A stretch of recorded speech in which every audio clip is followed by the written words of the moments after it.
Olá, gente, bem-vindos a mais um Go Podcast. Hoje a gente está com um convidado muito querido, um parceiro da GoNorte, um amigo da gente, um consultor de imigração também. Seja muito bem-vindo, Antônio Souza. Fala tudo isso, mas é a primeira vez que me chamaram. Ai, meu Deus! Então vamos aproveitar muito essa vez. Peraí, mas antes de começar, eu gostaria de pedir para vocês darem um like, compartilharem, deixarem suas mensagens, mandem esse vídeo para todo mundo que você conhece que tem interesse de saber um pouco mais sobre o Canadá. Principalmente hoje, você que está aí do outro lado, querendo vir para o Canadá com visto de trabalho, esse aqui é o cara que pode te dizer como é que funciona. Sabe tudo. Sim, mesmo. Mas vamos começar por você. Quem é o Antônio? Da onde você veio? Bom, olá, obrigado por finalmente me chamarem. Eu ficava vendo os vídeos e pensava assim, não vou falar nada, vamos ver se eles me chamam. Faz anos que eu conheço, mas tudo bem. Eu nasci em Curitiba, no dia 25 de maio, era uma segunda-feira. Tarde sombria. Sempre, né? Mas eu cresci em Curitiba, quando eu tinha uns, acho que 19 ou 20 anos, eu vim pro Canadá, porque minha mãe estava aqui casada, saiu minha residência, foi um processo, na verdade... Sua mãe tinha vindo primeiro? Isso, minha mãe, ela tinha uma amiga que tinha casado com um canadense no Brasil e viviam aqui, e daí ela decidiu que ia sair do Brasil, e a amiga dela falou, por que você não veio pra cá? Ela veio, gostou, deu o jeito dela, casou também. E nessa época, então quando isso tudo aconteceu, eu tinha uns 15, 16, e meu irmão tava fazendo 18. Então, na verdade, você nem pensou em Canadá, né? O Canadá que te trouxe, assim, sua família que te trouxe. Não foi uma opção de intercâmbio sua, nada disso. Não, mas a gente era pobre, a gente nunca teve... Isso nunca foi uma coisa que passou pela minha cabeça. Minha mãe, ela veio por circunstâncias dela e me tentou nos trazer. Como ela tentou fazer o processo de sponsorship, né? Primeiro o dela e depois o nosso, né? Pra trazer. Bom, o que aconteceu? Ela fez o processo dela de sponsorship e, como todo mundo é consultor, falaram pra ela que não podia incluir a gente no processo, os filhos dela. Então ela fez sem a gente. Então daí quando saiu a residência dela, ela foi fazer o nosso. E não sei porquê, mas demorou muito. Não era pra ter demorado tanto, mas demorou. Imagina, tinha 16, saiu quando eu tinha quase 20. Nossa, muito tempo. Sim, e porque sempre tinha alguma coisa errada. Então eles ficavam retornando. E até o ponto, quando finalmente saiu, meu irmão já tinha mais de 19, na época na época a regra era os filhos dependentes, né? Era até 19. Só que eles ainda incluíram meu irmão, porque quando começou o processo ele tinha menos de 19. E daí deu um rolo, ele meio que deu um tiro no pé e cancelaram o processo dele. Então e daí eu vim e eu lembro que quando eu cheguei eu fui morar em Abbotsford. Curitiba não é São Paulo, não é Rio, mas não é uma cidade pequena. E de lá pra Abbotsford foi um choque pra mim muito grande, né? E daí eu tava com 19 pra 20 anos.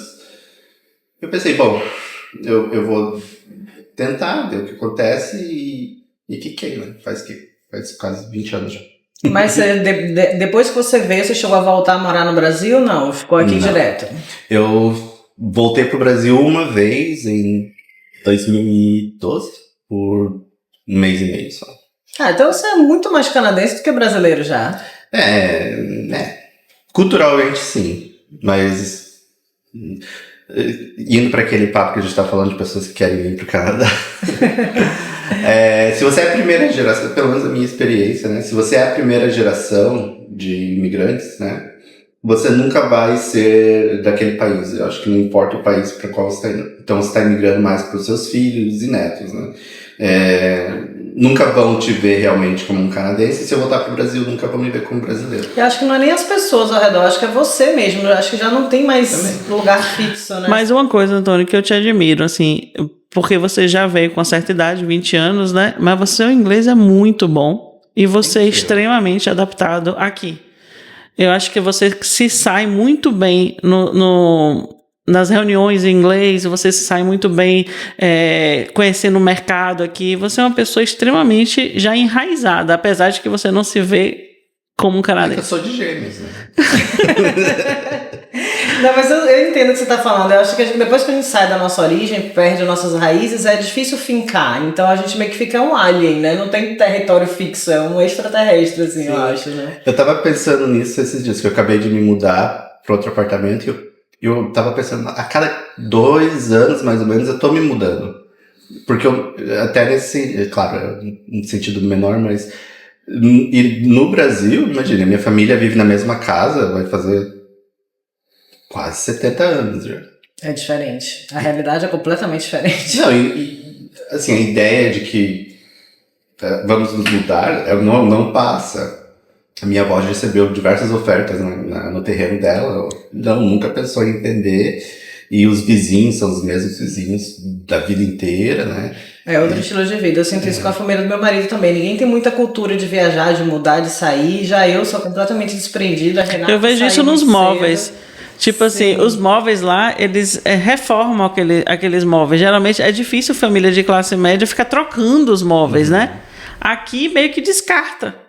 Mas é porque aqui é muito mais barato você comprar novo do que refazer. Eu senti isso, eu estou sentindo isso agora, inclusive. Não, e agora que quando eu me mudei, e imagina, era uma casa de 2 andares, eu tô agora num apartamento de 1 quarto. Então eu deixei todos os meus móveis na casa da minha mãe. Falei, fica aí, porque não tem nem onde pôr. E quando você veio pro Canadá, você já veio pra Vancouver, pra British Columbia ou não? Eu vim pra British Columbia, mas em Abbotsford. E depois já mudou pra outra província ou sempre aqui, BC? Eu vivi em Abbotsford por quase 1 ano e eu não aguentava mais. Eu era adolescente, 20 anos, adolescente, eu acho. E eu meio que pensei, eu posso ou voltar pro Brasil ou ir pra Vancouver. Em Abbotsford, pra mim não tem condições de ficar. Eu tinha um trabalho bom lá, na verdade. E assim, retroativamente pensando, minha vida lá não era ruim. Era chata só, né? E daí eu mudei pra Vancouver, acho que eu fiquei 1 ou 2 anos. Mas um carro não resolveria? Eu tinha carro, não é tanto isso. Aqui, pra mim... É pra cidade, né? Sendo gay, saindo de uma cidade grande no Brasil, daí você vai morar no Bible Belt de BC. E Abbotsford é bonito.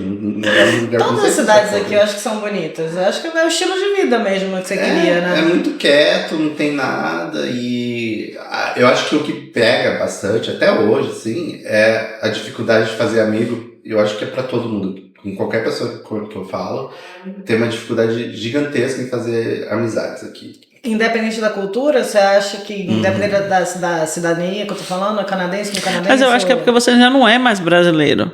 Não, mas mesmo com canadenses, o que eu percebo, assim, pessoas que têm um grupo, por exemplo, religioso, ou da cultura deles mesmo, você tem essas amizades ali, né? Da sua igreja, ou do seu trabalho, ou de uma comunidade, né, nacional. Agora, você realmente, no meu caso, eu não tinha isso, e eu tinha uma coisa assim que quando eu cheguei, eu não queria, não me envolver, mas eu não queria estar no mundo latino, porque eu realmente queria entrar na... Tem imersão. E desenvolver meu inglês, porque eu cheguei, eu conseguia ler inglês, escutava 50%, 60%, mas para falar, a língua não dobra, sabe? E então eu tinha essa, não vou, se eu ficar rodeado de brasileiros, mexicanos, eu não vou falar inglês, então não quero. Então eu meio que me excluí, então talvez seja uma culpa minha mesmo. E eu não sei, eu tinha uma dificuldade muito grande, tenho até hoje, uma dificuldade muito grande, de fazer amizades com canadenses ou com English speakers, vamos dizer assim. Meu marido tem feito muitos amigos andando de moto. Você gosta de moto? Gosto, mas só tem de morrer.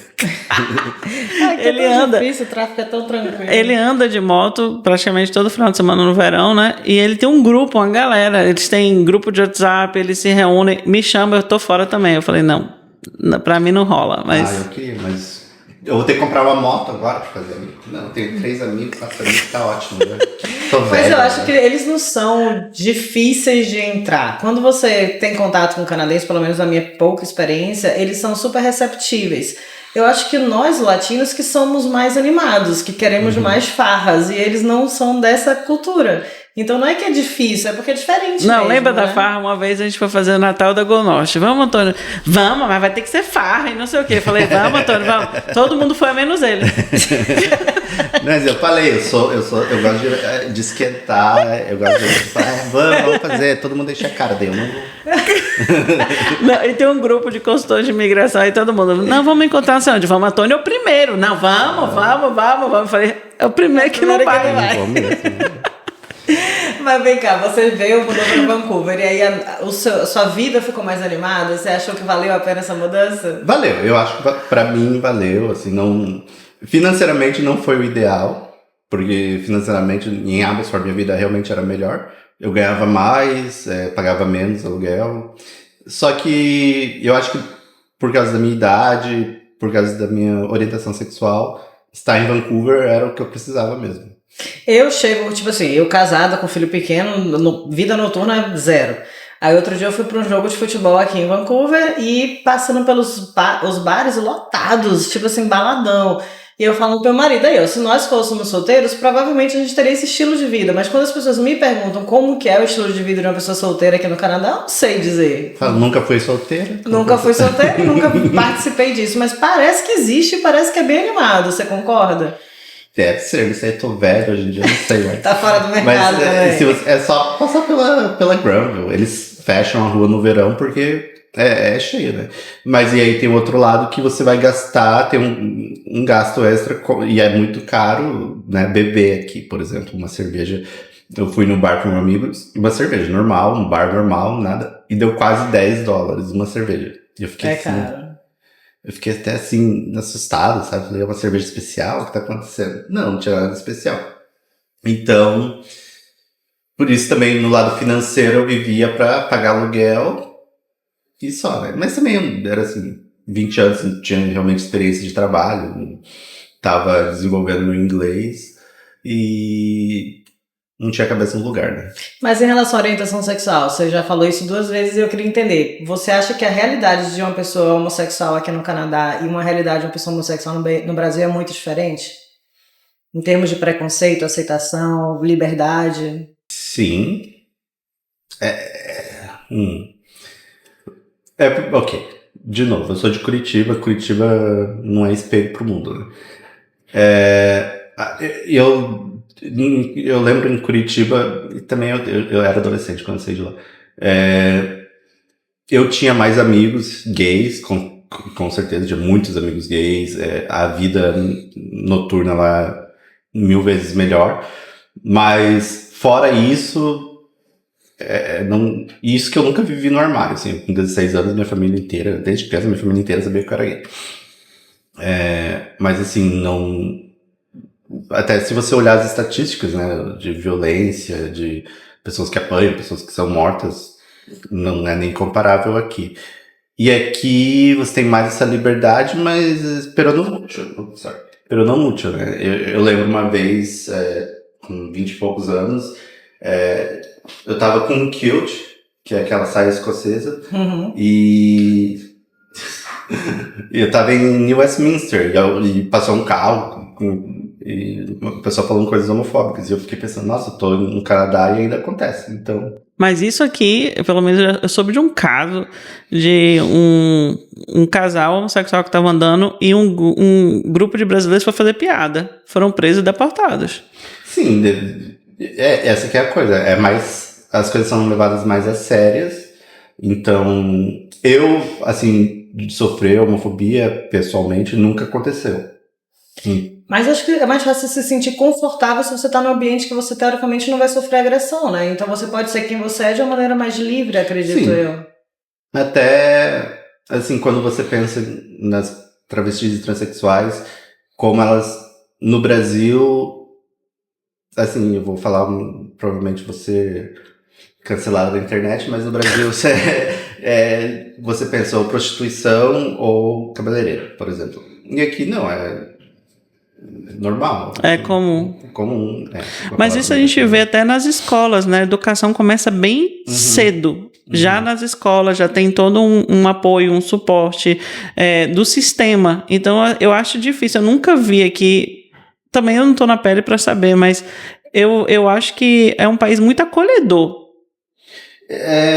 Sim, existe com certeza. Eu morei em Alberta e lá era mais puxado, por exemplo. Você morou lá quanto tempo? 2 ou 3 anos, agora eu não lembro exatamente. Sério? Uhum. Morei em Edmonton. Eu morei lá quando a noite mais fria do ano foi em Edmonton. Tava mais frio que o Polo Norte. Nossa senhora, chegou a quantos graus negativos? Menos 56. E você foi lá por questão de Puts. trabalho? Foi de tonto, né? Fui atrás de macho. Espero que ele tenha te aquecido, porque, cara, menos 50. Mas você não sente o frio lá. Porque, pelo menos eu não senti. Nevava muito e a metade do ano é neve lá. Só que, como a diferença é que lá eles estão equipados para isso e aqui não estão. Sim. Então aqui neva, a cidade para. Lá não, normal. Até em Edmonton, você ia de um canto ao outro por debaixo, por subterrâneo mesmo. Os trens, né, era metrô. Mas a escuridão, normalmente ou cidades que têm um inverno mais rigoroso, a escuridão é mais predominante. Não dá um deprê, não? Você tá trabalhando o dia inteiro. Agora vem cá, você reclamou de Abbotsford e foi para Edmonton. Mas Edmonton é legal. Porque Edmonton e Calgary, eles são... Edmonton tem uma história de teatro fringe muito rica. O primeiro Fringe Festival foi em Edmonton. Os bares gays começaram em Edmonton. Sério? O bar gay mais antigo do Canadá fechou, acho que faz uns anos, mas era em Edmonton. Então eles tinham, não sei porquê, mas tinha essa parte rebelde, digamos assim, mais aflorada até que Vancouver. Nossa, eu imaginava que Vancouver era o grande centro, assim.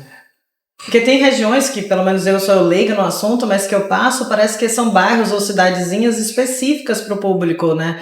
Então, mas Vancouver tem Davie Street Isso. e acabou. É só isso, então foi só aí que E hoje em dia nem tanto isso mais, né? Tá fechando. Acho que sobraram 3 bares gays em Vancouver apenas. Eita, E eles estão indo pra onde?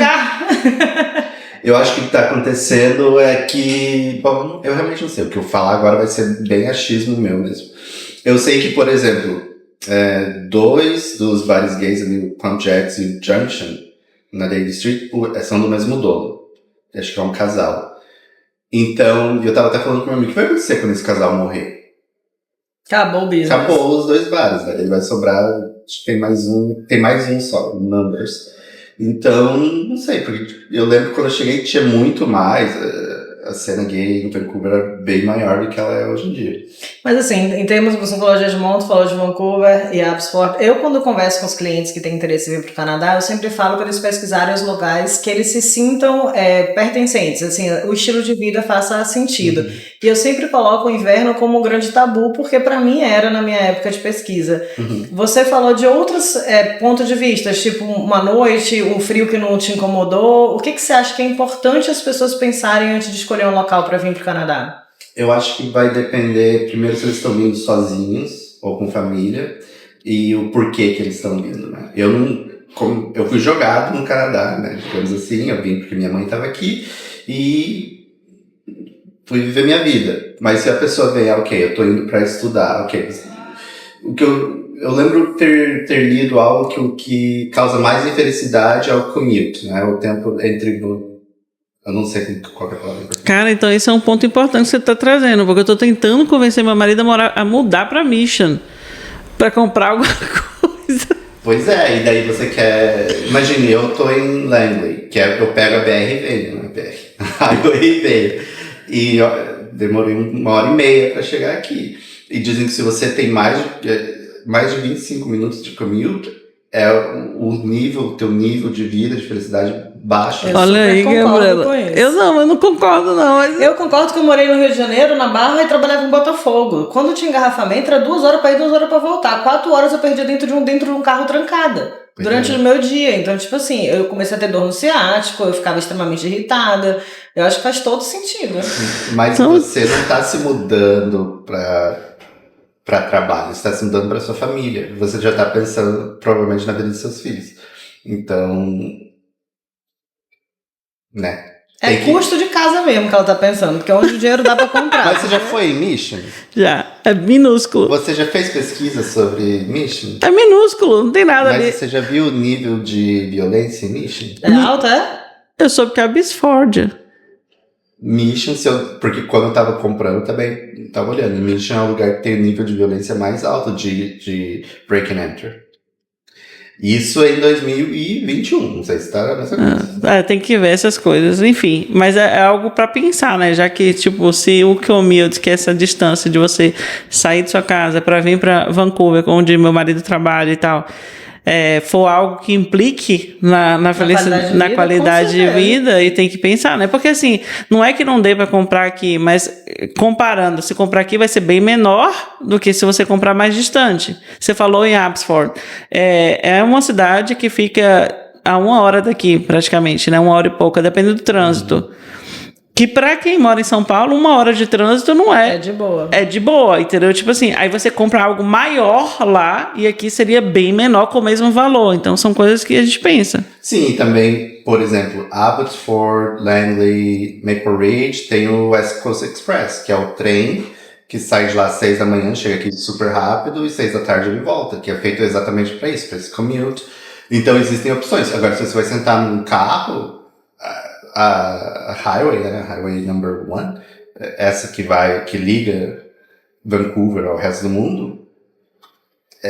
Eu lembro quando eu morava em Coquitlam, era mais rápido eu dirigir até a estação de trem, pegar o trem, o Skytrain, do que dirigir, porque você fica parado ali. Eu normalmente quando eu venho pra downtown, eu prefiro vir de Skytrain. Sim. Hoje eu vim de carro porque eu queria vir cantando, eu tinha esquecido o fone de ouvido, mas eu prefiro assim, deixo os carros no Skytrain e pego pra ficar mais tranquilo, não tem estresse de trânsito. Eu acho que eu levei uns 10... Bom, primeiro, quando você sai ali da BR e entra na... Que BR? Que BR? Na Canadian, então. Na Highway, você sai da Highway 1 e pega a First Avenue, o trânsito para, né? E eu não sei qual a inteligência das pessoas que planejam essa cidade, que sempre tem construção. No verão, sempre tem no verão. Então, eles agora estão em construção a Granville, porque eu normalmente vou fazer, eu vou sair pela Granville e dar a volta, né? Então não posso mais, eu tive que sair pela Boundary pra vir pela Hastings, e daí a Hastings chega aqui passou a Commercial, para também, né? Então, depende. Depende. E você já morou em alguma outra província? Não, só morei nessas duas, mas todo ano tô mudando de cidade. É bom. Eu gostei da casa que você morava em Maple Ridge, achei bem legal. Apaixonei naquela casa. Eu também. E Maple Ridge é uma cidade bacana. Eu gosto de Maple Ridge, minha mãe ainda tá vivendo lá. E eu, assim, eu sempre tive o preconceito que todo mundo tem, né? Porque quando você entra em Vancouver, pra sair é difícil. E passando a ponte quando é muito longe, né? A ponte ali, quando você pega a Highway 1, tem acho que é a Portman Bridge. Passando aquela ponte, tudo começa a ficar muito longe. Então eu tinha essa ideia, não vou morar lá longe, não tem nada. Só que todo mundo tem que morar lá longe, porque não tem nada aqui pra realmente comprar, e até o aluguel é exorbitante. E então a cidade realmente desenvolveu. Tá desenvolvendo. Uhum. Eu fui visitar umas opções lá. Eu gostava. Assim, era muito calmo, muito tranquilo. Tudo tinha lá. Você não vai, assim, o problema sempre vai ser a sua idade, né? Se você é jovem e quer uma vida noturna, você não vai faz ter. sentido. Então, por exemplo, você está vindo estudar e você quer curtir também, finalmente estou livre dos meus pais, tenta morar em Vancouver, né? E até se você tem esse mindset, você tem essa idade, você suporta, digamos, mais, assim, a ideia de dividir apartamento. Eu, hoje em dia, mal divido apartamento comigo mesmo, não me aguento. Concordo com você, concordo. Então, não me imagino dividindo com outra pessoa. Mas aos 20 anos, eu cheguei a morar em um apartamento com 6 pessoas. Eu também, novinha nos Estados Unidos, eu morei com a galera. Então, Agora, uma coisa assim, que você teve a oportunidade de ter vindo muito novo e escolher um mundo de possibilidades profissionais, né? Me conta um pouco da sua história profissional e por que você virou consultor de imigração. Foi acidente, na verdade. Foi assim, um caso do destino. Realmente eu não tinha uma ideia do que eu ia fazer da minha vida por muitos anos. No Brasil, eu estudei literatura, mas eu nunca pensei, vou ser professor. Então, sei lá, quando veio a carta, eles me deram 6 meses, na época, para vir para o Canadá. Então, eu vim para o Canadá. E então, eu tranquei a universidade. Aqui eu comecei a trabalhar numa empresa Meu primeiro trabalho foi numa empresa de fazer móveis de cozinha. Tipo com marcenaria mesmo? Eu não fazia... Eu fazia quality control. Eu era parte da zona de pintura, né? Então, o meu trabalho... Eu nem sei como que eu caí nesse trabalho. Eu não entendia nada de madeira, não entendia nada de nada. Mas o meu trabalho era ver se a madeira estava certa, se estava lixado bem, e daí dar as instruções para eles pintarem. Então, era o meu... Antes de entrar na zona de pintura, caía na minha mão. E eu não sei, eu gostava. Esse era um trabalho que você não precisava... Eu trabalhava 12 horas por dia, 4 dias por semana, 12 horas, até as 2 ou 3 da manhã. Era puxado. Era bem puxado. Aí você conciliava com alguns estudos ou não? Não, eu cheguei, era trabalho. E acho que isso também foi uma parte do porquê eu não tenho que sair daqui, né? E eu meio que... E como todo adolescente numa cidade, você vai fazer? Trabalhar em service, né? Trabalhei... Eu nem lembro do que eu trabalhei, eu tive tanto trabalho. Mas foi retail, coisas assim. Não é porque aqui eu fico pensando assim, meu filho quando chegar nessa idade, ele vai ter... A gente no Brasil só tem a opção de ir pra universidade, a gente não tem a opção de cursos técnicos, pelo menos não na minha realidade na época. E aqui, com esses tipos de trabalho, de services em geral, você consegue ganhar um bom dinheiro e se manter. Então, eu sou da opinião que as pessoas não precisam ir para a universidade. Aqui na América do Norte, porque se uma pessoa que vai, por exemplo, e faz um aprendizado em carpintaria, vai ganhar muito mais do que eu. Sim, toda prestação de serviço aqui é muito valorizada, né? Sim, qualquer coisa que tenha mão de obra qualificada, e porque aqui não é igual no Brasil, por exemplo, que minha família, meu pai, meus avós, meu avô, eles sempre trabalharam em construção. E lá no Brasil, né, pedreiro, mestre de obra, você faz a casa de cima a baixo, né? E aqui não, você é um eletricista, você é o pedreiro, você é o... Bom, pedreiro, nem pedreiro, né? Você vai fazer o drywall, você vai fazer o frame, cada um tem a sua área, então... E tem que ter a sua licença, tem que ter o seu treinamento, etc. Então é muito valorizado, né? Então... Eu não vejo... Até, por exemplo, eu fui fazer criminologia. Eu estou no meu último curso, finalmente. Tá concluindo? Cara, quando eu conheci ele já estava no curso de criminologia. Faz 10 anos que eu estou fazendo esse curso. Eu acho interessantíssimo esse curso. Eu tranquei, eu levei a pandemia, eu falei, não vou fazer. E falta um curso, eu finalmente estou fazendo. Não, nenhum curso de... Porque aqui tem... que eles chamam de breadth, né? Você tem que fazer... Então, por exemplo, criminologia entra em artes, então eu tenho que fazer também alguns cursos na área de ciência. Então, eu não preciso fazer nada em criminologia, já fiz tudo. Falta uma aula de ciência, então eu estou fazendo astronomia. E você vai ser detetive, então? Não, nunca. Né? Esse curso vai te ajudar a chegar aonde? Vai ajudar a ter um papel com o meu nome na parede. Só isso. Mas você achou interessante o curso? Porque eu acho que deve ser super interessante. E eu acho que as habilidades, não tanto assim, criminologia, mas mais as habilidades que eu obtive na universidade me ajudam muito na minha carreira. Até de... qual seria a palavra? Não problem solving, mas... de analisar realmente, de sentar e analisar logicamente, de escrever, de saber onde pesquisar as coisas, de saber onde procurar por leis e regras, e até de ter esse discernimento de conseguir ler um caso. Porque a gente, por exemplo, teve aulas que era só ler caso, né, criminalístico, decisões jurídicas. Mas eu tenho certeza que se você sair de lá com esse diploma, você vai sair, se quiser, contratado pela polícia aqui, né? Não. Aqui é bem É um assunto bem à parte isso, porque não é corrupto, não é essa palavra, mas eles chamam de um boys club, né? Então, por exemplo, se eu não me engano, existem 10 vagas para detetives em Vancouver e região, então existem 10. Então, para você ter uma dessas vagas, um deles tem que morrer ou se aposentar. Mas 10 não é pouco não, gente? Ou porque aqui realmente não tem crime? Porque, imagine, se eu não me engano, a taxa de homicídio no Brasil, ou em São Paulo, era 56 por dia, e aqui é 56 por ano. Similar, meu Deus do céu. Eu não sei se está a mesma coisa hoje em dia, mas esse era um dado que eu tinha. Então... Eu lembro que teve um ano que eu pesquisei, e tipo assim, no ano inteiro de todo o Canadá tinham morrido 300 pessoas por crime. Isso, e quando qualquer cidade no Brasil bate bem rápido, né? E mesmo sendo 300, se você for ver, a maior parte é bem focalizada nas Northwestern Territories, né? Porque como é uma região muito desolada e muito realmente esquecida pelo governo, a taxa de criminalidade lá é bem mais alta do que comparado. Então quando você joga tudo no país inteiro, essa estatística puxa, mas assim, se você for região por região, tanto que tem pockets de criminalidade, né? Como eu mencionei, Mission tem uma break and entry muito grande comparado com o resto.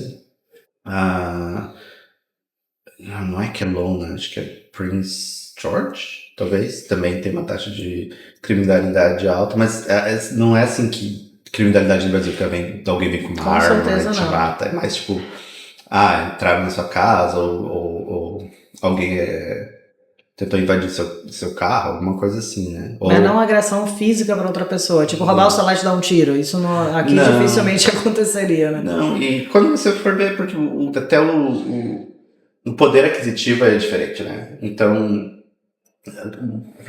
se você pode facilmente comprar uma coisa, não tem por que você tá roubando. A gente viu daqui da janela uma cena de uma prisão. Eu tava escutando, hands up, hands up. Eu falei, ué, gravação ou tá tendo alguma coisa? E quando eu fui olhar, era verdade. Mas foi frações de segundo. Chegou polícia em todas as 4 ruas e era um cara que ele ficava gritando que não tinha machucado ninguém.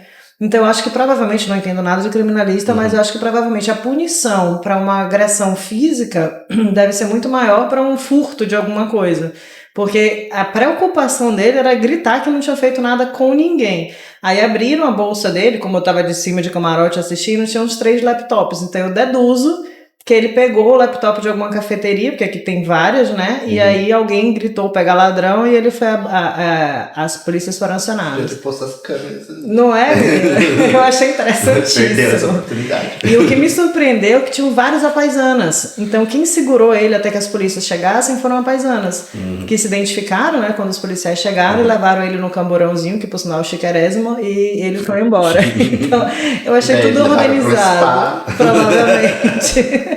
Eu achei tudo organizado. Mas você falou da vaga de detetive, são 10. Mas pra trabalhar tipo na inteligência da Polícia Federal, acho que deve ser mais fácil, né? Não? É que, no Brasil, no Canadá tem o RCMP, que é a Polícia Federal, digamos assim, e daí tem as polícias locais. Então, por exemplo, Vancouver tem o VPD, que é a Vancouver Police Department.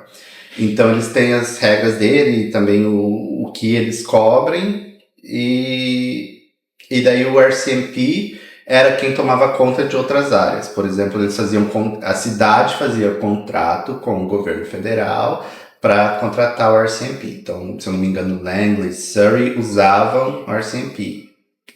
Richmond também, RCMP.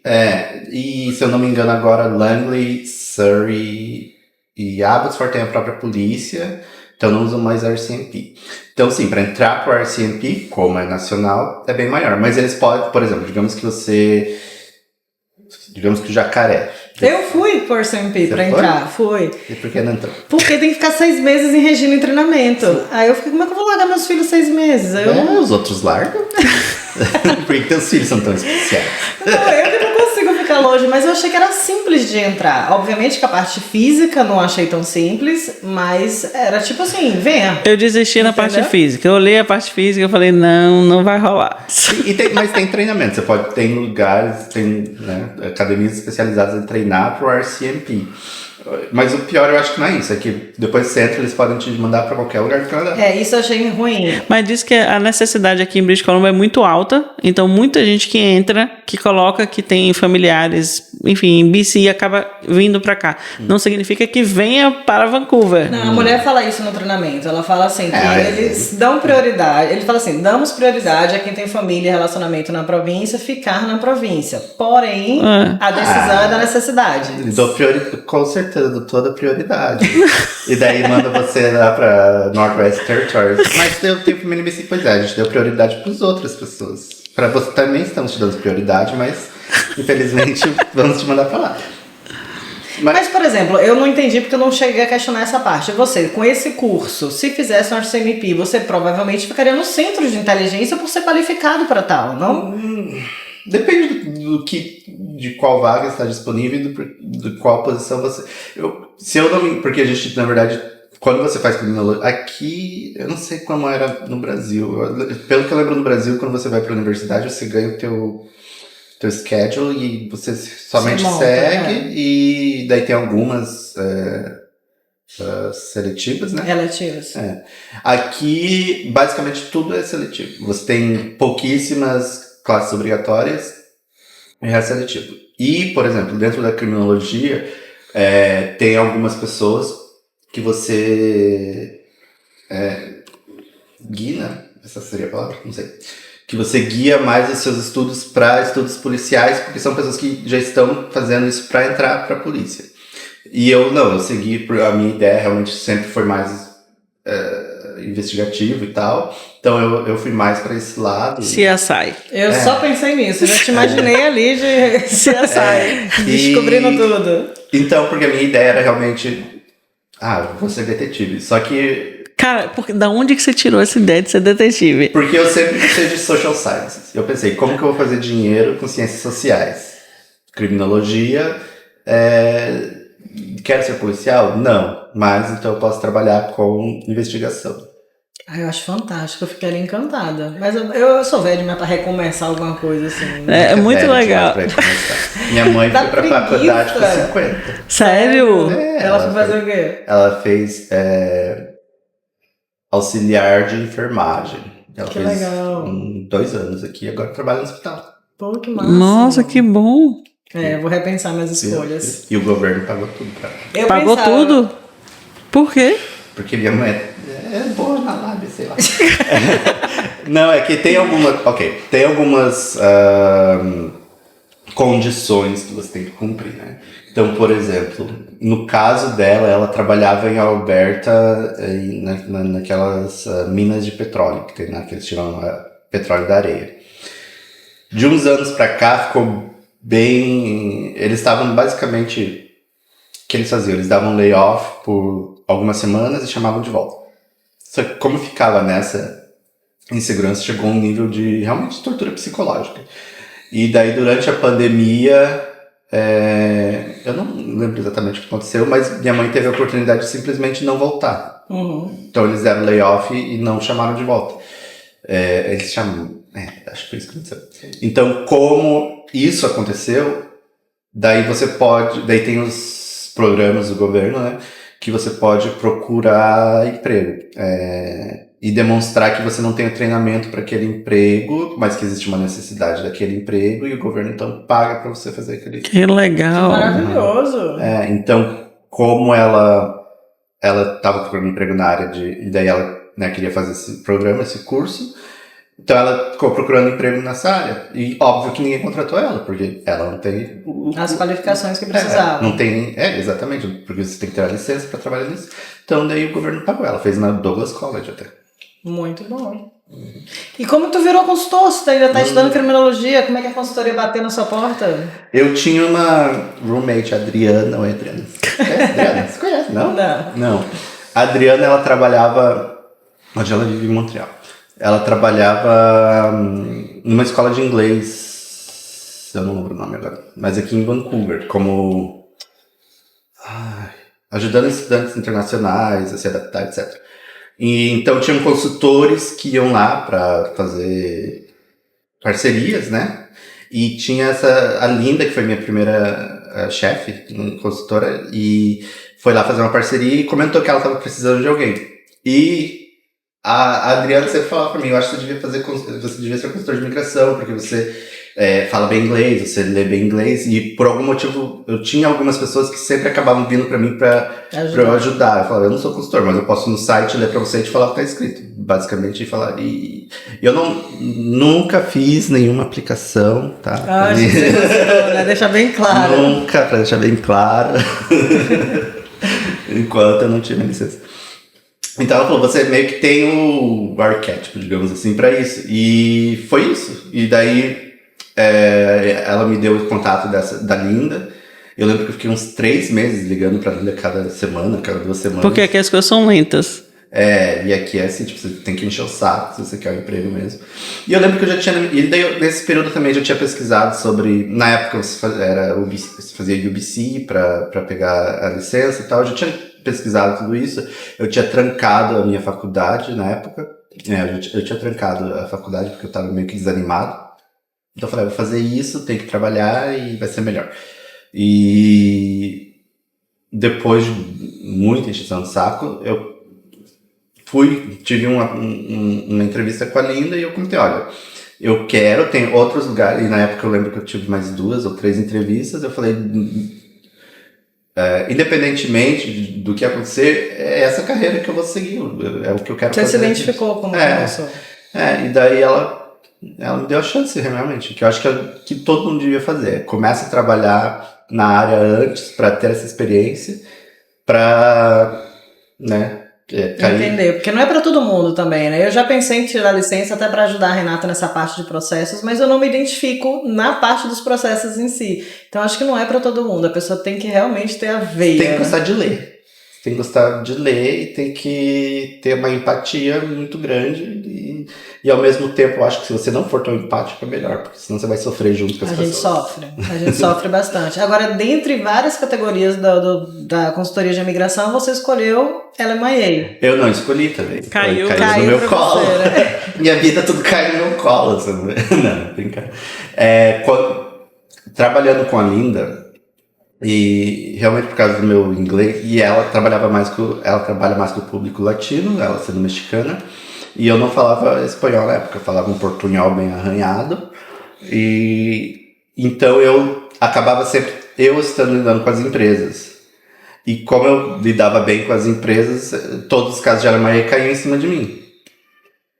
Então te escolheram também. E foi isso. E eu, na verdade, no começo não gostava de LMIA porque é um saco. Você tem que ficar de babá das pessoas, realmente. Isso, acho que... Para os leigos que não entendem, explica aí, Renato, o que é LMIA? Explica aí, Renato.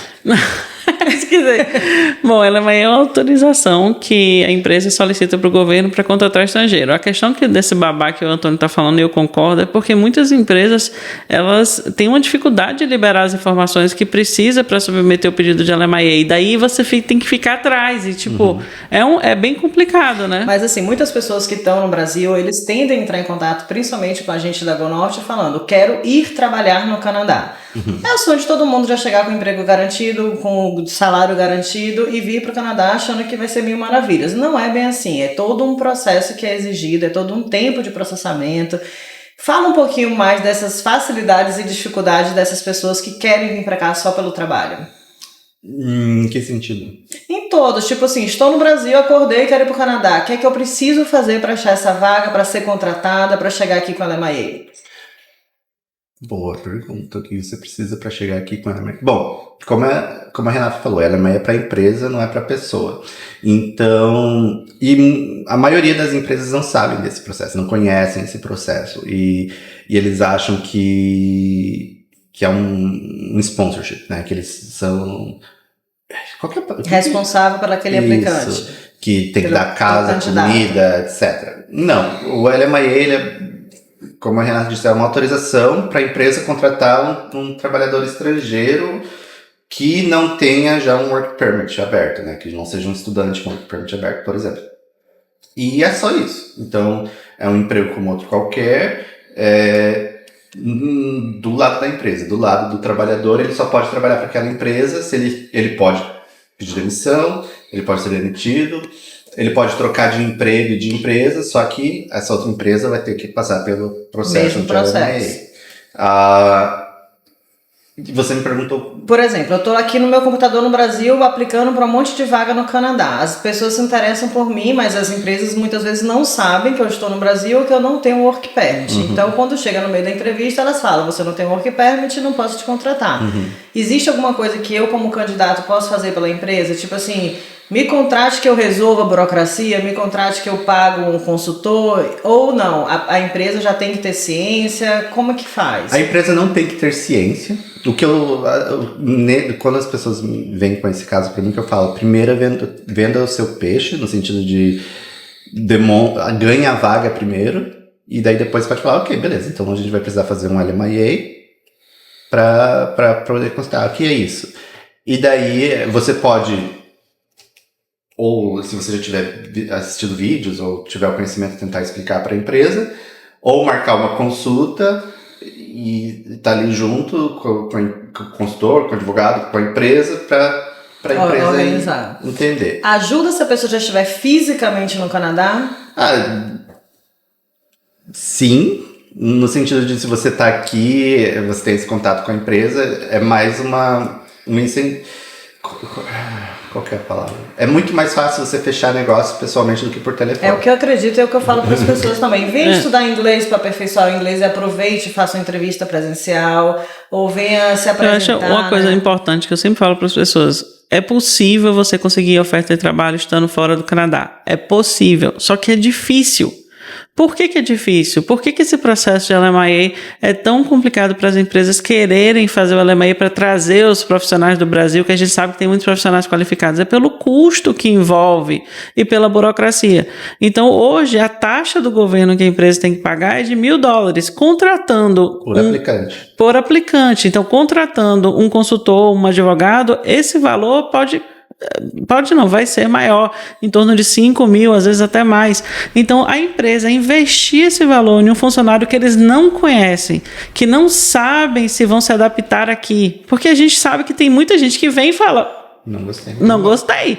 E esse investimento todo que é feito, inclusive eu lembro uma vez comentando com o Antônio, porque o Antônio trabalha muito com empresas grandes, e ele falava assim, Renata, eu já cansei de passar vergonha com a empresa, de eu falar, não, contrata essa pessoa, a empresa contratar e a pessoa não gostei, não quero. Não dá. Por isso que eu não recomendo mais ninguém para emprego nenhum, tá? Por causa disso, porque é chato isso, entendeu? Tipo assim, de você se responsabilizar por aquele funcionário, e aquele funcionário chega, ele tem os motivos dele, sei lá o quê, não gostei do ambiente, não gostei de como eu fui tratado e tal, e larga. E aquele investimento que foi feito?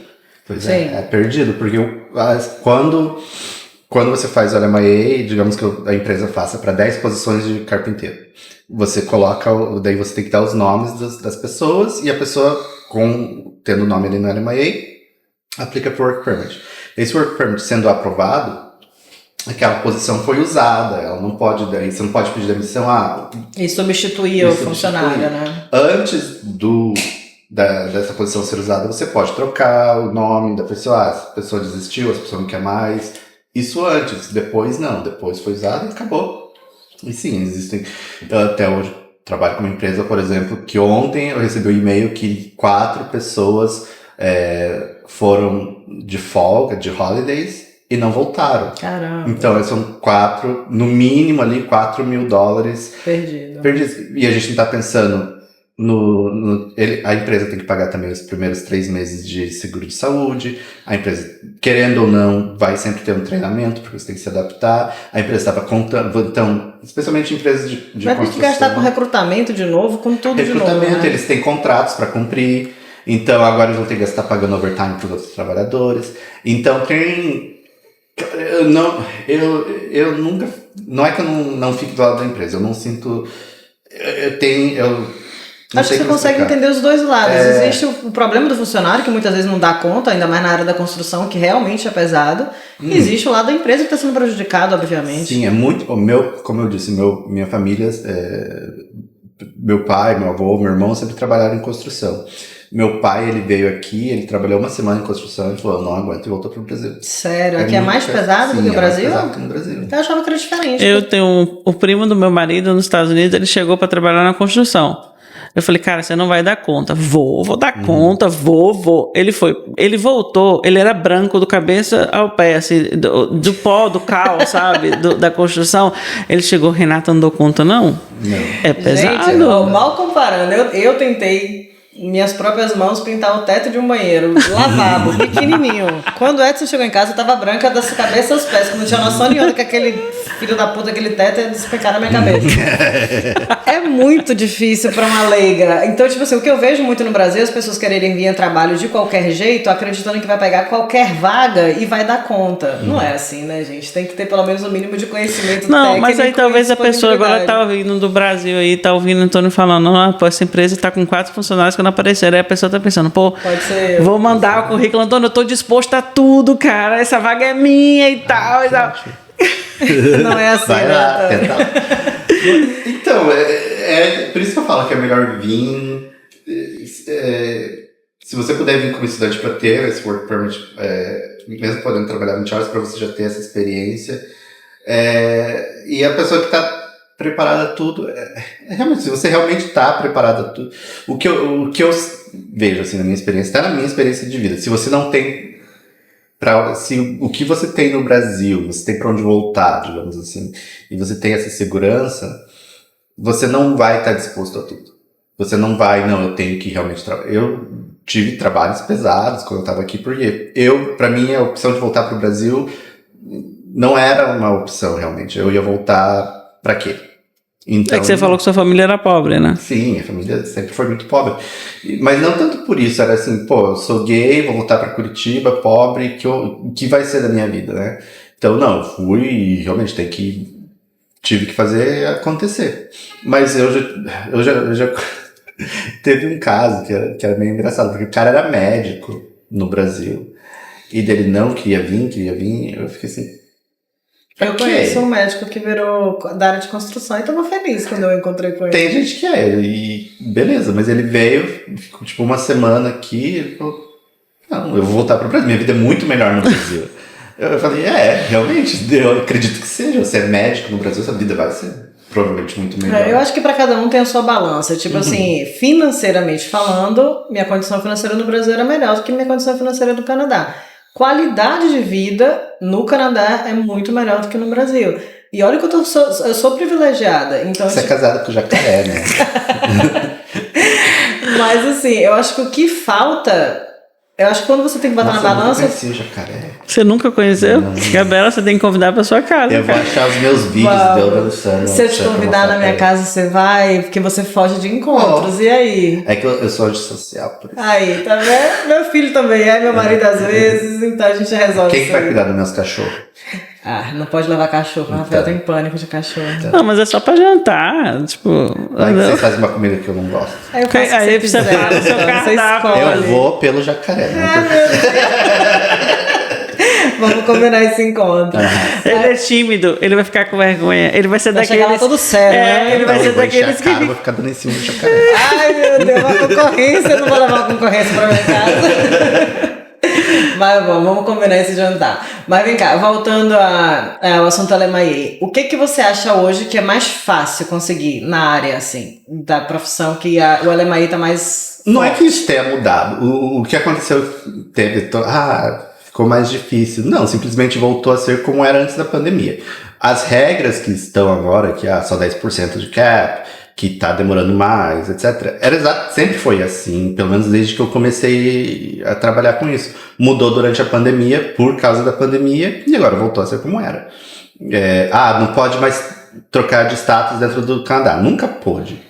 Pôde por causa da pandemia, porque você não podia viajar. Sim. E assim, claro que foi sacanagem, eles deram uma data, né?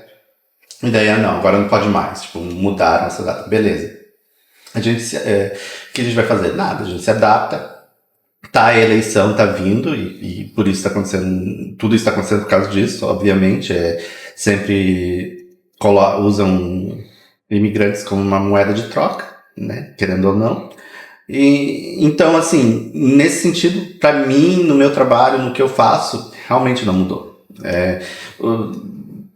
Claro, estava mais fácil nesse período pandemia, pós-pandemia, e agora para as empresas estava mais fácil e agora voltou a ser como era. Uma coisa que eu vejo, eu tento explicar isso para as pessoas, quando a economia do país está muito boa, ninguém reclama.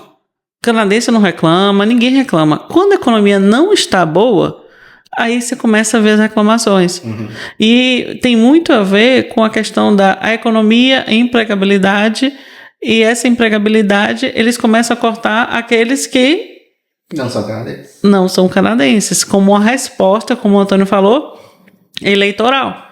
Então a gente tem que esperar de fato a eleição passar, as coisas meio que equilibrarem para a gente ver como é que vai ficar. Mas eu mesma vim para o Canadá em 2008, que eu fiz a minha aplicação. Foi bem naquela época da crise imobiliária americana que atingiu o Canadá, atingiu o mundo. E era uma época que, se você olhasse, você falava assim: não está favorável. As coisas não estavam fáceis e nem por isso eu deixei de vir.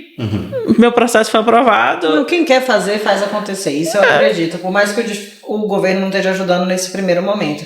Mas vamos supor, o mercado sempre vai ser aquecido na área de prestação de serviço, porque aqui precisa de gente. Não tem o que discutir. Mas no seu mercado hoje, você entende que quais são as vagas que tem mais volume de contratações através de um LMIA? Sempre o que ninguém quer fazer.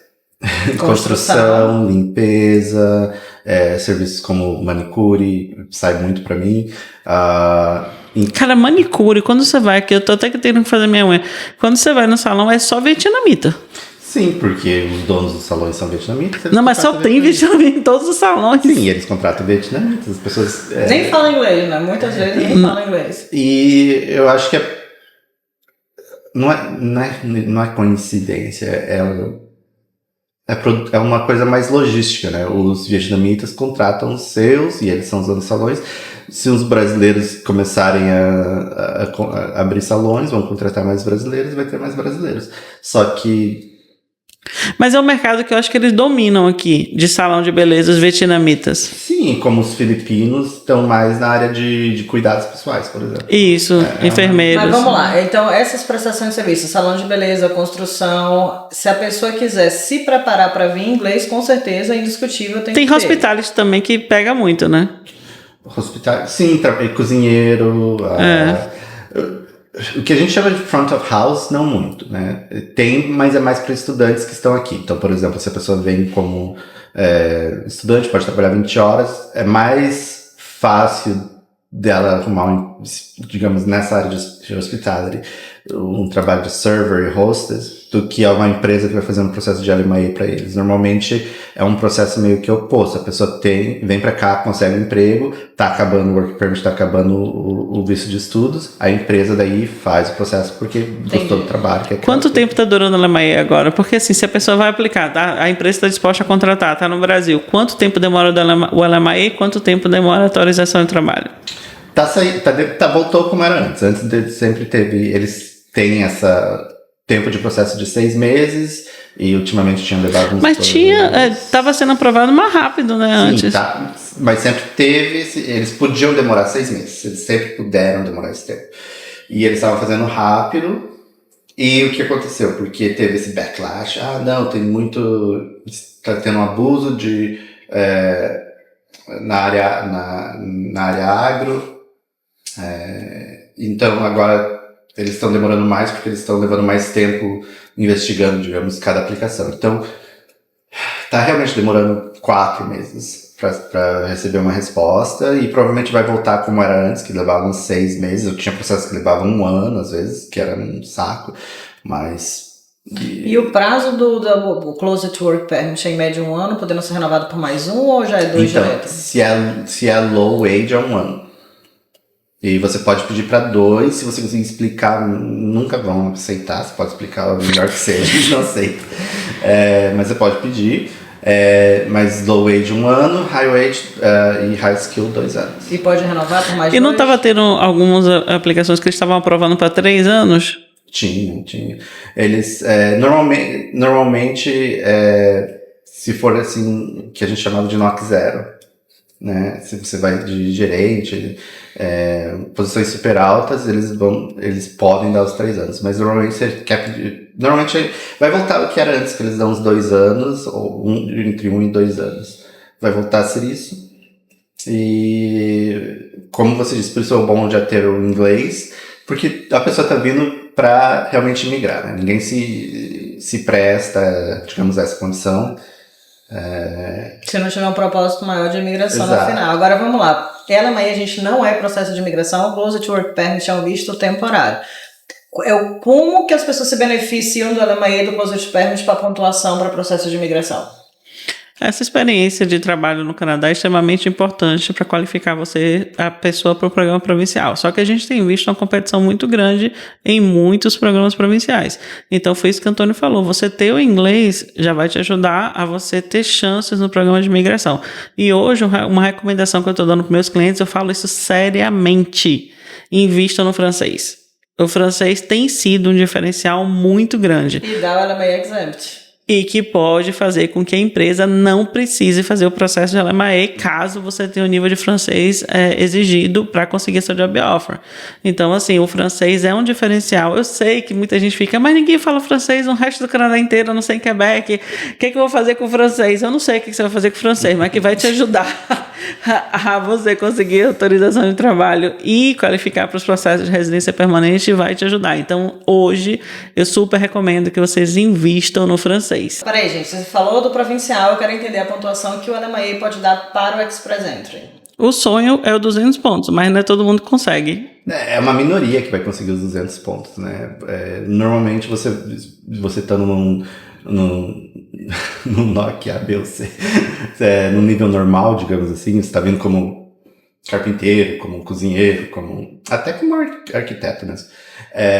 Você vai ganhar os 50 pontos. Que é que a maioria dos meus clientes ganharam foram 50 pontos, 200. Isso. E hoje em dia, às vezes não tem ajudado tanto, assim, vai depender. Porque a nota de corte está muito alta, né? Está muito alta. Então, o que é importante, você conseguir essa experiência mais no Canadá, vai te dar mais pontos. Se você já estudou no Canadá, vai te dar mais pontos extras, o teu nível de inglês, o nível de francês. Realmente, o francês, se você tiver um nível, acho que é intermediário para cima, de francês, vai facilitar muito a sua vida. Só que eu concordo com a Renata e discordo, porque eu acho que eu, hoje em dia, não conseguiria aprender uma nova língua. Claro que consegue. Não, tô muito velho, não tenho paciência, tenho coisa pra fazer. Mas já me falaram que um brasileiro com 6 meses de imersão fica fluente no francês para nível 7. Eu nunca tentei, pra falar a verdade, mas dizem que é assim. Eu né? achei fácil Então, quando eu fiz. Um brasileiro sem filho, sem roupa pra lavar. Pode ser, verdade. Não, eu acho muito parecido com o português. A diferença é na conversação. Acho que o que pegou pra mim, eu não conseguia falar o francês. Mas eu conseguia ler, eu conseguia entender o que eles estavam falando. Eu comecei no Duolingo, fechando em tudo, acertando tudo, mas sem abrir a boca. É isso que eu tô te falando. A conversação é que pra mim foi difícil, a conversação. Mas tem pessoas assim, de novo, né? A gente tá tirando muito parâmetro. Nossa, né? Nós já estamos mais avançados na idade, mas tipo, tem pessoas que estão com a cabeça fresca, que dá pra pegar. Então, mas eu tô tirando baseado na minha clientela, digamos assim, no perfil dos meus clientes. Eu sei que não, de novo, eu concordo com a Renata, seria ótimo ter esse nível de francês, mas não é uma coisa que eu realisticamente Investiria, né?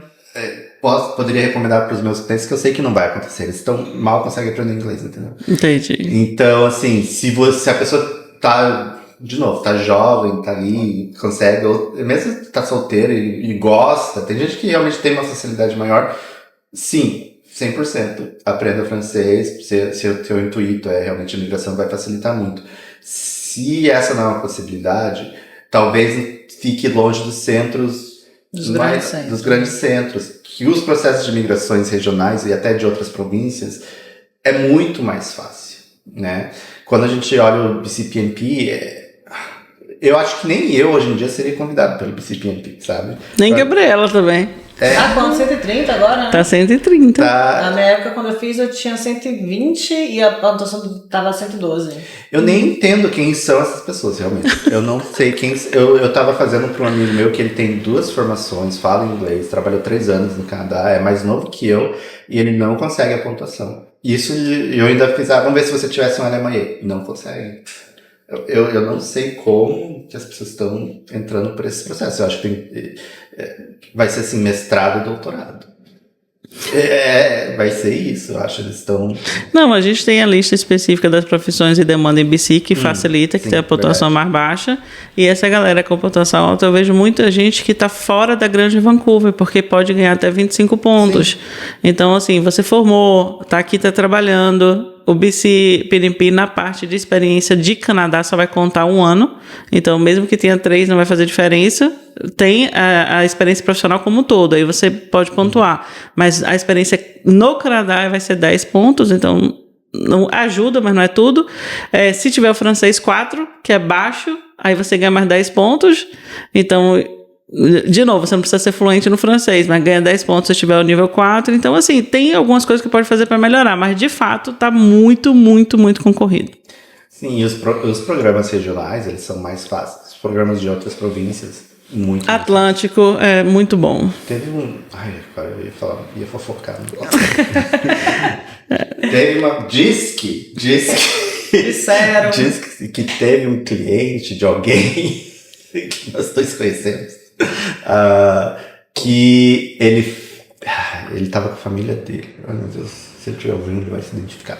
Esquece, Antônio, esquece. Mas ele foi numa província. Mudou de província para tentar eleger liberdade. Ele mudou para 3 províncias até que ele chegou e ele tinha uma formação. Ele tinha uma vida ótima no Brasil. Eu nunca entendi o porquê que eles queriam vir aqui, mas queriam. Ele ia dar mais detalhes. Anyways, mas eles acabaram em. Qual que é? Prince Edward Island. É lindo lá, maravilhoso. Trabalhou 6 meses como. Não era nem forklift, ele tipo, naqueles caminhãozinhos numa warehouse. Residência. Caramba! Eu, na verdade, eu fiquei bobo, porque tinha tudo pra dar errado. Tinha diversas coisas que eu ficava assim. Gente, eles enrolaram tanto o processo deles, saiu a residência. E eu fiquei assim, ou eu sou muito bom, ou essa pessoa realmente é muito sortuda. Mas é porque é muito mais fácil nesses lugares que realmente, se você vai aguentar viver, né, num lugar menor e tal, é por isso que eu disse, se a pessoa tem família, que ela não precisa tanto. Eu tenho uma conhecida que tá indo pra Príncipe Edward Island pela residência, espero que ela consiga e que seja muito feliz. Conseguir, porque é muito fácil. E eu achei ela lindo. Foi eu também gostei demais. Eu comi a melhor lagosta, sanduíche de lagosta da minha vida. E tem praia com cara de praia. Agora, é uma cidade de interior, assim. É turística também, né? Tipo, não é um lugar pra você... Assim, eu vi que é um lugar muito bom pra você ter uma casa de praia, né? Pra você fazer veraneio, assim. Mas pra viver lá, a gente quem gosta dessa vida pra cá. Mas depois que sair a residência, você vai viver onde você quiser. Eu lembro que, por exemplo, quando eu tive a noção do quão pequeno era, foi quando pediram para ele fazer o e-medical, que ele teve que ir para outro. Eu acho que ele, na verdade, teve que ir para Nova Scotia, que é ali do lado. Que é 2 horas. Uma coisa que eu acho legal lá no Atlântico é que as províncias são muito próximas umas das outras. E assim, Príncipe Edward Island é uma ilha, de qualquer forma, mas você consegue ter acesso de carro, né? Ele tem uma ponte, então você não fica isolado. Não, e assim, se você quer, por exemplo, eu quero passar o final de semana em Nova Scotia, 2 horas. Eu quero ir pra New Brunswick, 2 horas. Então, tipo, é tudo muito perto. Eu acho que eu encararia o Atlântico pra conseguir a residência tranquilamente. Eu prefiro o Atlântico do que o Alberta. Pra residência, em termos de processo de qualidade de vida? Não, pra viver. Pra viver. Eu prefiro o Atlântico do que o Alberta. É mais rápido pra você chegar no Brasil, um ponto se você quiser visitar a sua família. Eu gostei das praias de verdade. O fato de ter praia, pra mim, sou de Salvador, faz muita diferença. Eu gosto de abrir a janela e ver a praia. Meu sonho era comprar alguma coisa, nem que fosse pequena, de frente pra praia. Mas aqui, inviável. Bora pra White Rock, o White Rock tem. Mas não é de frente pra praia. Você pode viver no Stanley Park. No Stanley Park. Compra uma barraca. Só se for sem teto, né? Porque só Jesus. Vamos fazer uma brincadeirinha. Palavras rápidas, a gente fala, e respostas rápidas, o que vem na sua cabeça. Tá bom? Brasil. Nossa, não vem nada ali.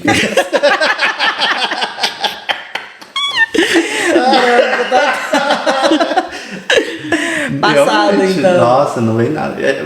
Faz 14 anos que eu não vou no Brasil. Pronto, vamos pra Carnaval de Salvador. Aí tu conhece Jacaré. Eu já recebi esse convite seu antes, você nunca me levou. Eu nunca fui, já tem uns 20 anos que eu não vou. Mas esse ano eu tô querendo. Então vamos. Vamos pra carnaval. Carnaval. Salvador. Pelé, caipirinha. Vai, Brasil. Família. A primeira palavra que veio na cabeça é minha mãe. E sua avó também, né? Ai, minha avó nem gosta de mim. Mentira, gente, mentira. Eu tive a oportunidade de conhecer a mãe e a avó dele. Pessoas maravilhosas. A família do Antônio, assim, é aquela família super acolhedora, sabe? Sabe assim, quando você chega lá, você se sente em casa. E ele é cheio de gato também. Então, tipo, Não assim, mais, que os gatos foram com eles. É, tá Agora com sua mãe, cachorro. né? Tá com sua mãe os Não, gatos, os né? gatos estão com o meu ex. Ah, sério? Ele levou os gatos? Era dele? Claro. Nossa, eu pensei que os gatos eram de vocês. Não, a minha gata é a gorda e os cachorros. E a gorda eu deixei com a minha mãe. Tô só com os cachorros. Bom, Canadá. Gente, não estou gostando desse jogo. Eu acho que meu cérebro não funciona assim. Fala do seu sentimento pelo Canadá. Ó, infelizmente, casa. Porque, infelizmente, eu amo o O Canadá. Canadá é chato. O Canadá é chato. Não tem Mas carnaval. é bom você ter o passaporte do Canadá que você pode visitar qualquer país perto, assim. Você vai... Ah, então o bom do Canadá é ter o passaporte pra você poder sair do Canadá. Não, eu sou apaixonado pelo Canadá. Pra mim, Que nem eu vivi 6 meses no México, né? Que eu pensei em viver lá também, porque é similar ao Brasil e é um voo de 5 horas. Mas eu não consegui me adaptar de novo à cultura latina, digamos assim. E realmente eu não me vejo. Até eu tava falando com meu amigo, não sei por que a gente vive aqui, é tão caro, não é tão divertido como o Brasil ou México, mas eu não consigo ir viver em outro lugar hoje em dia. Eu acho que acalma meu coração. Eu lembro que a primeira vez que eu senti que o Canadá era minha casa foi quando eu cheguei de Nova York pra cá. Que eu saí do fervor da agonia de Nova York e cheguei em Vancouver, que eu saio daquele aeroporto que parece um silêncio absurdo. Eu falei, cheguei em casa. Eu acho que é o que acalma o coração. Esse negócio da cultura latina, a gente foi pra Califórnia agora, nós fizemos uma viagem de uma semana Vocês de viajam carro. bastante, né? Aí fizemos uma viagem de carro. Eu tava com a amiga, né? Ela ficou impressionada. Ela falou, Renata, se era pra ir pro México, eu tinha ido pro resort.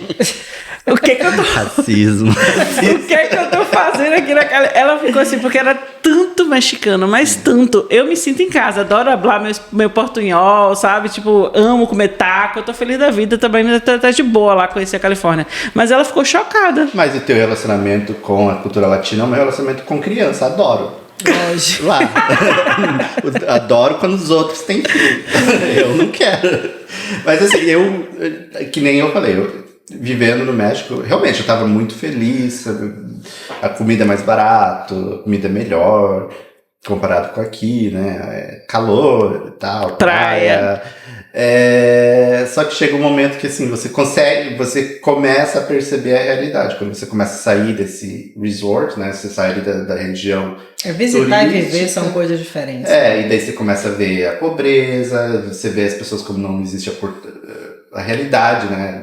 Você não tem essas chances que você tem aqui. Até assim, na hora de comprar um fone de ouvido, você podia ir lá, Best Buy, comprar qualquer um por vintão, e aqui é um processo inteiro e é caro. Então, realmente, a qualidade de vida depende do que você valoriza para sua vida. Concordo. Então, Canadá pra mim é casa. A Canadá acho que me dá a possibilidade de ter uma qualidade de vida melhor. Viajar, curtir, sem ter que gastar um rim toda vez que eu faço. Não ter entendeu? que pedir um visto para todo lugar que você vai. Você vê que eu tenho que aplicar minha cidadania, viu, consultora? Ainda não apliquei. Só tô Você já com pagou? residência. Você assinou o contrato e pagou? Ainda não. Então como que tá cobrando? Tem que fazer antes que a regra mude, vai aqui, né? Tá Vai que proíbo. não pode mais, Não, tem que brasileiro fazer não pode mais. Beleza, tem que fazer. Vamos lá, já falamos Brasil, já falamos Canadá, já falamos família. Como que você gostaria de ser lembrado? Nossa, tá muito mórbido isso aqui. Não, como você queria ser lembrado? Uma eu gostaria pessoa de ser alegre? lembrado, não como uma pessoa que... Eu sei que vai parecer piegas, mas eu gosto de ser uma pessoa prestativa. Eu gosto que as pessoas pensem assim, nossa, ele realmente ajuda. E você é essa pessoa. Quando a gente se conheceu, eu lembro como você foi solícito com a gente. Tipo assim, que a Renata queria aprender alemãe, né? Convidou você e você prontamente queria ensinar. E vocês caíram no meu papo. Não, a gente queria que você entrasse com a gente. Não, agora vamos falar foi assim. Muito solícito. Eu, Antônio, acho você uma pessoa de um coração gigante. Eu já vi você ajudando. Eu sei que você não gosta muito daquele contato constante com o cliente, não é a sua pegada, mas você tem um coração enorme. Então, assim, já vi você ajudando pessoas sem interesse nenhum de retorno. Isso é lindo, isso é maravilhoso. Obrigado. Eu tenho esse lado, eu preferiria ser um psicopata mesmo, não tenho sentimento nenhum, porque eu acho que eu teria muito mais dinheiro. Mas eu acho que por causa eu cresci muito pobre, assim, eu cresci a minha avó materna catando lixo na rua. Paterna, desculpa. Catando lixo na rua, a minha avó materna era... faxineira. Então, assim, eu vivi isso a minha vida inteira. Então, assim, eu não quero... Se eu puder ajudar as pessoas a não viver isso, não que tenha nada errado, mas, claro, a gente sempre quer o melhor, eu tento ajudar. E com isso a gente toma muito no nariz, né? Porque tem pessoas que realmente... E eu acho que, assim, que a vida trouxe, nesses muitos anos de experiência, digamos assim, foi aprender, pelo menos, assim, não ser tão tonto e conseguir discernir mais de quando as pessoas realmente precisam da sua ajuda e quando as pessoas estão tentando... se aproveitar. Sim, porque tem pessoas que vão, sabe, nem que seja inconsciente, identificam isso nas outras e tentam se aproveitar. E eu acho que, assim, é mais... Não que eu queira ser mais um coração fechado, mas o que eu quero é mais ter mais e mais esse discernimento de conseguir identificar para não prejudicar quem realmente precisa, né? E, assim, eu gosto de ajudar. Não digo que é algo selfless. Eu gosto do reconhecimento de ser a pessoa que ajudou, né? Eu acho que eu tenho um pouquinho desse sentimento com você, mas em relação ao segunda pessoa, tipo assim, largue de mão, não se preocupe com isso não, faça a sua parte. Você tá fazendo bem, a outra pessoa que faça com o que ela quiser, sabe? Não, mas aí você fica se sentindo trouxa. Eu acho que não. Mas é que... Ok, eu vou jogar na sua cara. É que você não é o consultor. A Renata, eu tenho certeza que se sente diferente. Não, mas eu acho que a GoNorte surgiu para ajudar as pessoas. A gente tem essa metodologia. Eu sou um pouco mais racional em alguns sentidos em relação a Renata, que Renata é mais doadora mesmo. Eu sou um pouco mais assim, porque tem conta para pagar, né? Eu que cuido dessa parte. Sim, por isso que eu tenho a Lanine, que a Lanine ela é esse meu escudo. Ela fala pra ser trouxa. Mas eu não tô falando só no business, eu tô falando na vida. Assim, a gente ajuda os outros, eu adoro ajudar as pessoas pela gente. Tipo assim, me faz bem ajudar as pessoas. O que a pessoa vai fazer com o que ela tá recebendo é um problema dela. Se ela quer ser mal agradecida, eu não ligo. Eu acho que isso é uma coisa que a gente se diz pra, tipo... se consolar. Porque não tem mais o que fazer. Eu, na minha parte, não fiz nada errado. Se a pessoa tá, né? Então, qual que é a expressão? Fool me once, shame on you. Fool me twice, shame on me. Então, realmente, tem dessa. Mas acho que tem que chegar num ponto que, pelo menos pra mim, que eu tento... é conseguir ter esse discernimento. Não significa que eu vou 100% sempre... não. Concordo. Estou sempre certo ou estou sempre errado, mas que cansa. A sensação de se sentir idiota é uma merda, né? É óbvio que eu já passei por isso. E também sendo essa pessoa que eu sofro junto com as pessoas, então eu tive um caso que era de refugiado. E eu sofri muito junto com a família. Pra no final descobrir que era tudo mentira. Putz. E eu sofri de chorar, de ficar assim, dias pesquisando pra conseguir. E a gente conseguiu realmente. E daí depois descobri que não, era tudo mentira. Eles eram cheios da grana. Eles eram envolvidos com tráfico. Eles estavam saindo de lá correndo porque estavam devendo. Mas não assim porque coitadinhos. Porque realmente estavam ali enrolados. E daí eu fico assim, eu sofri emocionalmente, eu me desgastei. É muito sério. E assim, eu acho que pra quem ouve e não tem essa empatia de sofrer junto, porque, good for you. É desgastante, assim, você drena toda a sua energia do ponto o seu ponto de vista. E aí o pior é que numa situação dessa, você pode ser até cúmplice de um crime, né? De você tá fazendo uma coisa ilegal. Não, como consultor você não tá fazendo nada ilegal, porque você não é responsável pelo que... você é responsável no sentido de o que o cliente me disse é isso.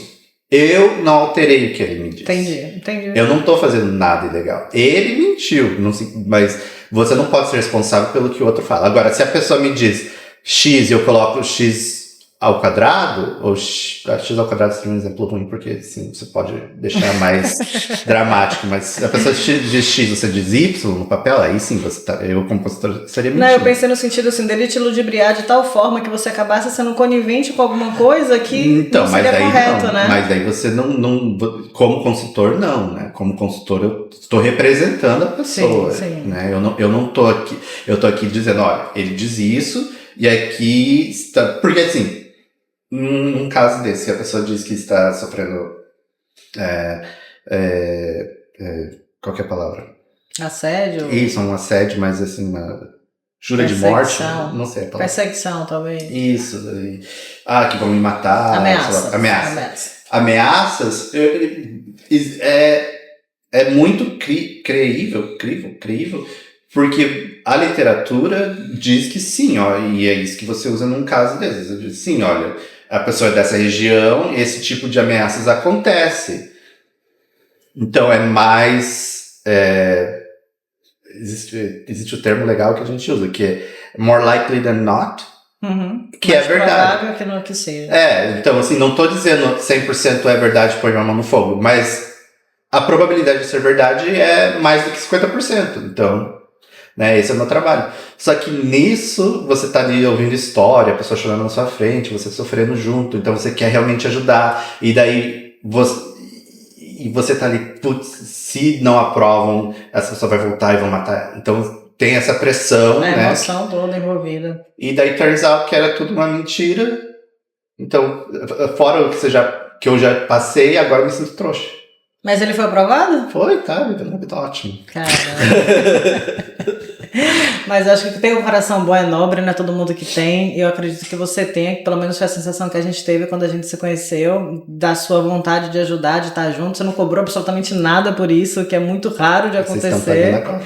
A gente paga com o maior prazer, e quanto mais perto você estiver da gente, melhor será pra gente, porque a sua presença realmente ajuda muito a Go Norte, a gente, o Renata com os conhecimentos. Então eu só tenho a agradecer por você existir na nossa vida, por ter aceitado o nosso convite. Nosso bate-papo está sendo uma delícia. Convite, né?